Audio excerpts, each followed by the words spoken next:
শুভ ভাই, তুই এটা কি করলি? আমি খাবার খাইতেছিলাম, তুই খাবারটা ফালাই দিলি। আমি খাবারটা লাথি দিয়ে ফালাই দিছি, একদম ঠিক কাজ করছি। কাম নাই কাজ নাই, সারাদিন শুধু খাওন। তার কাজ করার মুরুদ নাই, তার খাওয়ার কোনো যোগ্যতা নাই, বুঝছস? আরে একটা শত্রুর সাথেও তো কেউ এমন ব্যবহার করে না। তুই তো আমার ভাই। আমি খাবার খাইতেছিলাম, আবার খাবারটা তুই ফালাই দিলি। খাওন নিয়ে খোটা দিব না তো কি করবো? হ্যাঁ, ইনকাম কি আপনি করেন? আমার স্বামী করে। ইনকাম আমার স্বামী করে, পরিশ্রম আমার স্বামী করে। আপনি কি বুঝবেন? দেখো, আমি তোমার সাথে কোনো কথা কইতেছি না। আমি তোমার সাথে কোনো কথা কইলে অশান্তি আর বাড়বে। ওই, আমার বউ কথা কইব না তো কে কথা কইব? হ্যাঁ, আমার মতো সত্যি কথা কইছে। সত্যি কথা কইতে গায়ে ফসকা পড়ে দিতেছে, তাই না?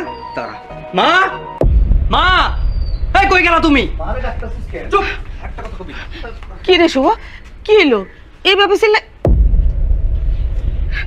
কি ব্যাপার? খাবার এইভাবে পড়ে আছে কেন? সকাল সকালবেলা তুমি ওরে খাইতে দিছো কেন? ওরে খাইতে দিছো কেন? কাম করে না, কাজ করে না, বইয়া খালি খাইবো? হ্যাঁ, এটা কি কইতাছস? হ্যাঁ, ওরে খাবার দেবো না কেন? বাড়ির সকলেই তো খাইলাম, ও খাইবো না? না, ও খাইতে পারবো না। যে কামাই করতে পারে না তার এই বাড়িতে কোনো খাওয়ান নাই। শুভ, সমস্যা হইলে তোর আমার লগে হইছে, বাপ মার লগে তোর কোনো সমস্যা হয় নাই। যা কর আমারে ক, বাপ মারে কোনো কথা কইতে হইব না। শুভ, তুই এগুলো কি কইতাছ? হ্যাঁ, আরে সৈকত কাজ করে না দেখা ওরে খাওয়ার খোটা দিতেছ। এই সংসারের মধ্যে তো আমিও এখন কাজ করি না, আমারও খাওয়ান দিবি না?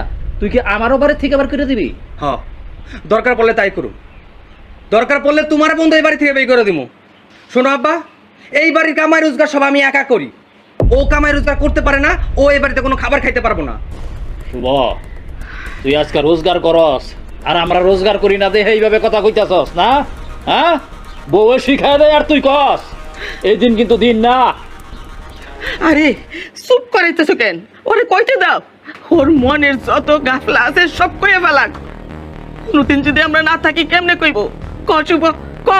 বউ শিখাইয়া দে, তুই আরো বড় বড় কথা ক। অনেক সহ্য করছি আর না।